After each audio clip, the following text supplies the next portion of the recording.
Cry, kalau kita berhasil menguasai dunia, aku berikan setengah buat kamu. Cry ngomong nyaut ngasal lagi. Bijir, kan bener, ini mah Sitri banget. Sitri rela ngasih apa aja buat aku, asal mau nikah sama dia. Sekarang, Putri malah bilang begitu juga. Haduh, tapi mau gimana lagi? Kalau aku nolak sekarang pertempuran mereka jadi nggak seru. Ya udah, biar Putri Alisa makin semangat, aku bakalan terima aja tawarannya. Lalu Cry berkata, iya deh, boleh. Mendengar ucapan itu dari Cry, Putri pun kini langsung bertanya, tunggu, kenapa reaksinya begitu datar? Seharusnya ini momen dramatis. Bukankah ini terdengar seperti lamaran? Aku sudah melamar Cry buat jadi suamiku. Namun kenapa dia cuma bilang gitu doang? Tapi karena untuk sekarang Alisa tak punya waktu untuk memikirkan reaksi aneh Cry lebih jauh, maka dia pun langsung mengembalikan fokusnya lagi, tepat pada sosok Jin yang kini menghentakkan kakinya ke lantai. Jangan bercanda, gadis sepertimu yang bahkan tidak tahu seperti apa dunia luar, mana mungkin bisa menaklukkan dunia. Akulah yang akan jadi raja. Putri Alisa menjawab, aku pasti bisa. Cry, pergi sekarang.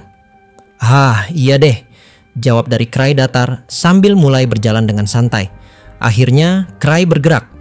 Dia meninggalkan arena dengan langkah ringan menuju tempat di mana tongkat simbol kekuasaan berada.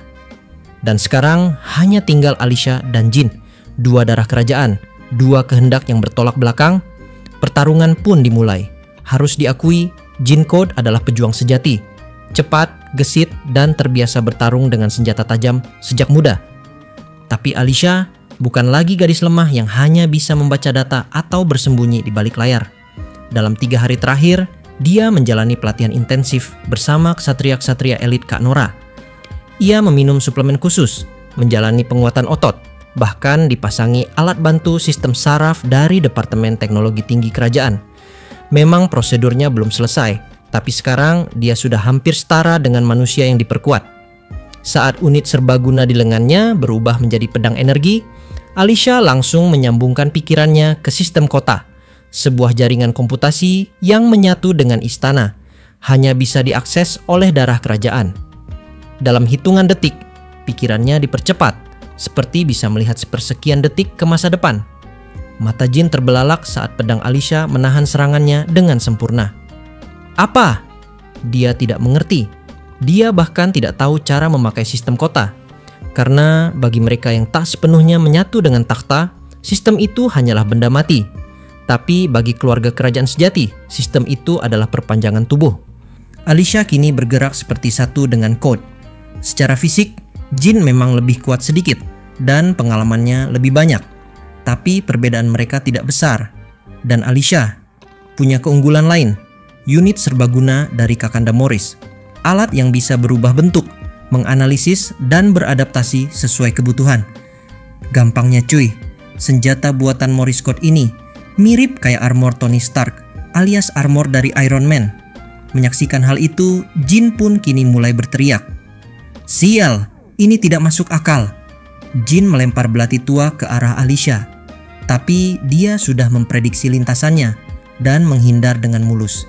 Jin lalu menyusul dengan tendangan tajam, namun dihentikan oleh unit lengan mekanik Alisa yang kini memanjang dan melindungi tubuhnya.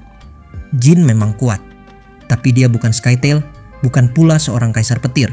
Dia bukan monster kelas atas, dia cuman kuat doang buat ukuran anak raja. Saat Alisa berhasil mengejar dan memotong langkah Jin sebelum dia sempat menyentuh bukti raja, hasil pertarungan ini sebenarnya sudah ditentukan. Setiap kali pedang mereka bertemu, ekspresi Jin semakin kacau. Ia mulai sadar bahwa di dalam pertarungan ini, dia sama sekali tidak pernah bisa menang dalam pertarungan melawan Alisa. Alias, dia sudah kalah. Gara-gara itulah, Jin pun kini mulai berkata, "Sial, kalau saja Swordtail ada di sini." Alisa belum sempat memeriksa situasi di pintu masuk. Tapi jika Swordtail belum datang, berarti Krahi dan pasukan sekutu mereka berhasil menahan pasukan Jin. Kesempatan ini tak disia-siakan.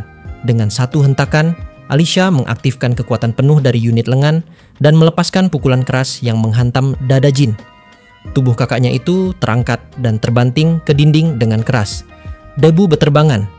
Jin terhuyung-huyung. Nafasnya terengah. Alicia melangkah maju. Pedangnya turun perlahan. Ia berdiri di hadapan Jin, menatapnya dengan tegas tapi tidak kejam. Sudah cukup, akui saja kekalahanmu, Kakanda Jin. Namun Jin masih belum menyerah. Dengan tangan gemetar, dia mengambil sesuatu dari saku, sebuah bola mekanis berukuran kecil. Wajahnya penuh keputusasaan, namun tekadnya belum padam. Tapi Alicia sudah memprediksi langkah itu. Begitu bola itu muncul, unit lengan langsung bergerak dan menghantam tangan Jin. Bola mekanis itu terlepas, jatuh ke lantai dan tak sempat diaktifkan. Alicia menginjaknya, menonaktifkannya sepenuhnya.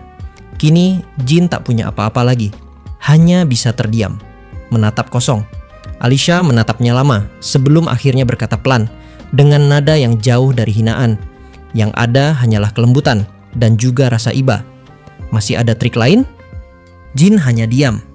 Untuk pertama kalinya, Jin Code, anak sah dari raja terdahulu, pria yang menghabiskan separuh hidupnya mengejar tahta, terdiam tanpa jawaban. Di momen itulah, Alisa pun kini mulai berkata, setelah ini Kak Nora dan yang lainnya pasti akan menentukan nasib Jin. Jadi Alicia akan menyerahkannya kepada mereka. Ia kalah bukan karena kurang kuat, melainkan karena tidak ada seorang pun yang mampu berjalan bersamanya hingga mencapai puncak menara raja. Andai saja nasib sedikit berpihak, mungkin semuanya akan berakhir berbeda. Pertarungan itu telah usai. Tinggal satu langkah lagi, mengambil bukti raja, menaiki takhta, dan memulai hidup baru yang penuh cahaya. Bayangan masa depan yang tenang dan menyenangkan hampir bisa ia rasakan di ujung jemarinya. Namun, saat Alicia membiarkan dirinya sejenak terbuai oleh pikiran itu, tiba-tiba saja suara alarm melengking, terdengar memecah udara, menggema di setiap sudut bangunan. Apa ini? Lampu merah darurat berputar, menyoroti dinding dan lantai koridor dengan cahaya yang bergantian menyala dan padam. Suasana yang tadinya penuh kemenangan berubah menjadi tegang dan mencekam. Jin yang masih berdiri tak jauh darinya ikut menoleh ke sekeliling dengan tatapan waspada. Rahangnya mengeras, seolah merasakan ancaman yang tak terlihat. Alicia tak membuang waktu. Jari-jarinya menari cepat di panel holografis, mengakses sistem utama kota. Data dan peta situasi bermunculan di depannya. Baris demi baris kode dan peringatan berkedip tak terkendali. Wajahnya langsung membeku. Jantungnya seperti dihantam palu. Matanya melebar dan dari bibirnya meluncur teriakan penuh keterkejutan. Cry, apa yang kau lakukan? Sementara itu, dari sisi lain, kita beralih pada potongan kisah dari sudut pandang Cry Andre. Di halaman ini, Cry pun langsung menjelaskan kepada kita tentang apa yang sudah dilakukannya dengan cara berkata seperti ini. Aku mengikuti instruksi Tuan Putri, berlari kecil di lorong kosong menara raja. Jujur saja, aku sudah di titik pasrah dengan situasi aneh ini. Awalnya rencanaku sederhana, membantu keluarga kerajaan keluar dari tekanan para bangsawan, itu saja.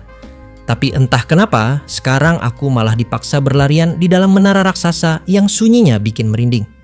Dan yang lebih gila lagi, Tuan Putri tiba-tiba membicarakan soal menaklukkan dunia. Ya ampun, itu makin gak masuk akal. Aku kesini niatnya cuma mau nolong, bukan malah jadi kaki tangan rencana absurd seseorang.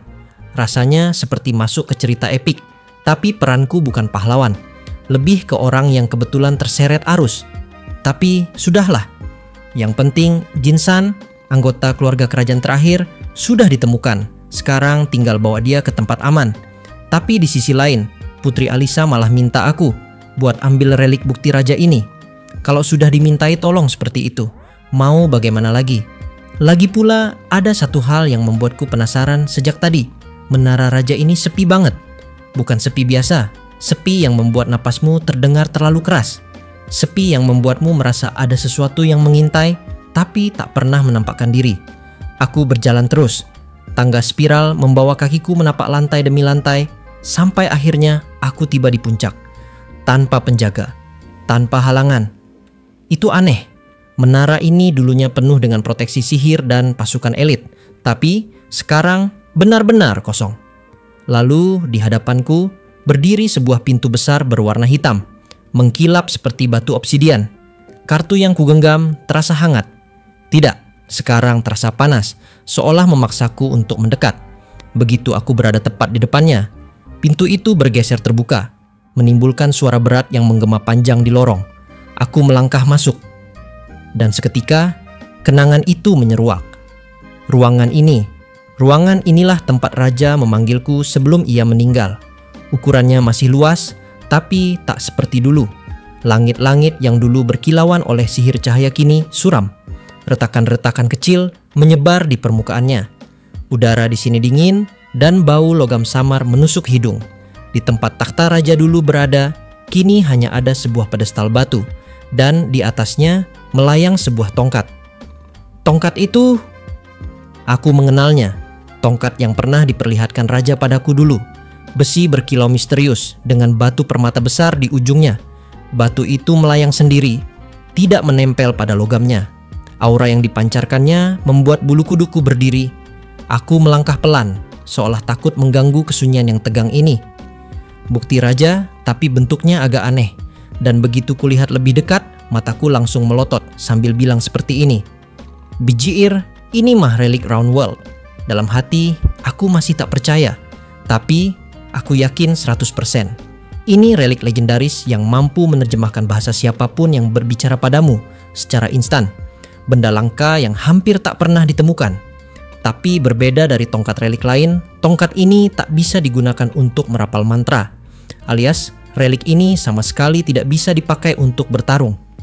Dulu, para ilmuwan menganggapnya peninggalan peradaban sihir tingkat tinggi. Tapi jika ada di sini, berarti ini peninggalan peradaban fisik tingkat tinggi. Sebuah penemuan baru yang bisa mengubah buku sejarah. Seorang hunter sejati pasti akan meloncat kegirangan melihat ini. Aku mengulurkan tanganku. Tongkat itu perlahan turun hingga genggamanku meraih logamnya yang dingin. Beratnya cukup membuat lenganku sedikit bergetar. Tak salah lagi, ini benar-benar relik Round World. Aku ingat, raja pernah berkata tongkat ini adalah kunci untuk mengaktifkan sesuatu yang ia sebut code. Gara-gara itulah, Krai pun kini langsung berkata, begitu. Jadi secara tidak langsung, tongkat milikku yang satunya sepertinya juga bisa dipakai untuk dapat mengaktifkan sesuatu. Walaupun kemungkinannya kecil, tapi aku yakin banget bahwa relik Round World-ku yang ada di dalam perut relik mimik pasti punya fungsi yang sama. Lalu mataku tertuju pada pedestal. Di permukaannya ada lubang berbentuk silinder, jelas sekali dibuat untuk menancapkan tongkat ini. Aku ingat waktu pertama kali kesini, tongkat itu memang sudah terpasang di situ. Di momen itulah, Krai pun kini kembali berkata, aku jadi bingung. Sekarang aku punya dua pilihan. Pertama, aku ambil tongkat ini, lalu berikan kepada Tuan Putri Alisa sesuai dengan perintahnya. Dan yang kedua, aku akan mengembalikan relik bukti raja ini tepat ke dalam lubangnya lagi.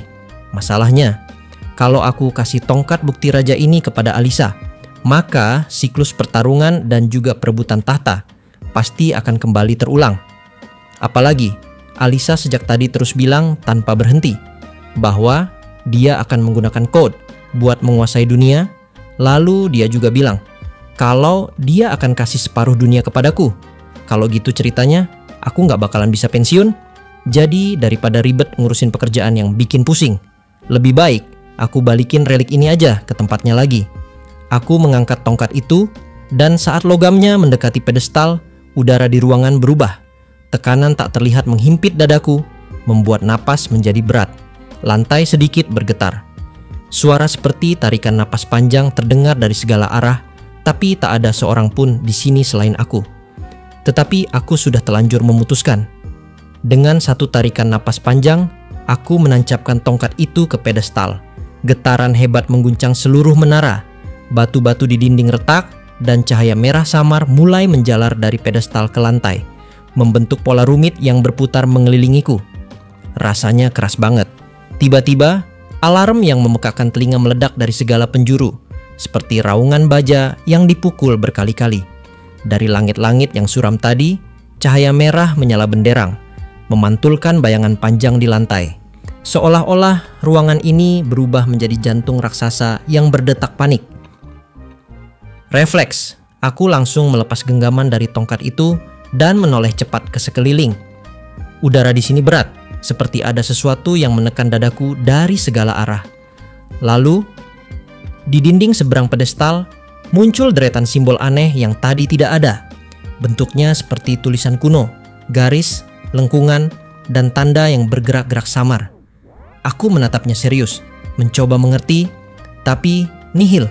Mataku hanya menangkap bentuk, bukan makna. Alarm dan cahaya merah itu terus berdenyut, tidak menunjukkan tanda-tanda akan berhenti. Kepalaku berdengung. Rasanya waktu bergerak lebih cepat dari biasanya. "Tenang," cry Andre. Aku bicara sendiri di dalam hati. Di saat-saat kayak gini, jangan panik. Tarik napas, lihat sekitar. Tapi jujur saja, ucapan itu cuma setengah meyakinkan diriku sendiri. Aku menoleh lagi ke tongkat yang masih tegak di pedestal. Lalu sebuah memori muncul. Waktu Raja pernah menunjukkannya padaku, tongkat itu ditancapkan lebih dalam. Insting Master Relic langsung menyala. Aku merapatkan genggaman, merasakan dinginnya logam yang kini bergetar halus. Jadi maksudnya, ini harus ditekan sampai mentok. Wah, aku bisa saja dibilang jenius hari ini. Kalau salah, ya semoga nggak langsung meledak. Aku mengerahkan semua tenaga, mendorong tongkat itu ke bawah. Permata di ujungnya berdenyut sekali, dua kali. Lalu terdengar suara klik yang berat, seperti kunci raksasa yang terkunci sempurna. Sekejap kemudian, alarm langsung terhenti. Cahaya merah padam menyisakan ruangan yang kembali redup dan dingin. Aku menarik napas panjang, menunduk sebentar sambil berkata dalam hati, "Tuh kan, gampang." Tapi saat aku menatap ke dinding lagi, tulisan aneh itu kini berubah. Dan entah bagaimana, aku mengerti artinya. Tulisan itu kini terbaca jelas di kepalaku. Terjadi invasi oleh pihak non-pewaris takhta. Sesuai hukum kota, seluruh fungsi kota akan dimatikan. Waktu hingga shutdown total, 4 menit 35 detik. Otakku langsung membeku. 4 menit doang ya. Ini lebih sedikit dari waktu yang aku butuhkan buat ngerebus mie instan. Panik menyerang dan refleks aku menarik keluar tongkatnya. Begitu ku genggam, huruf-huruf itu kembali jadi simbol asing yang tak terbaca. Anjir, tulisan apa lagi ini? Aku mengumpat pelan. Tanah di bawah kakiku mulai bergetar hebat, membuat debu jatuh dari langit-langit. Lalu aku mendengar suara aneh. Bukan ledakan, tapi deru mesin raksasa yang perlahan bangun dari tidur panjang. Saat mataku melihat dinding di sekeliling ruangan, warnanya berubah. Hitam pekat itu memudar, berganti jadi transparan. Dan dari baliknya, aku melihat sesuatu yang membuat napasku tercekat. Kota ini sedang turun. Puncak Menara Raja adalah titik tertinggi di kota Code. Dan dari sini, aku bisa melihat segalanya. Gedung-gedung yang menjulang tinggi satu persatu, mulai runtuh pelan-pelan, lalu tenggelam ke bawah seperti sedang ditelan bumi. Jalan-jalan yang ramai tadi kini pecah membentuk celah raksasa, menelan apa saja yang berada di atasnya. Suara gemuruh itu terus terdengar, bercampur jeritan mesin yang kesakitan. Bahkan bagi orang awam sekalipun ini jelas. Akhir dari kota yang disebut Code. Aku hanya berdiri membeku. Satu tangan masih memegang tongkat itu. Sementara pikiranku berteriak, "Haduh, kenapa lagi ini? Aku barusan ngancurin kota ini ya. Jika begini, artinya kota ini akan jatuh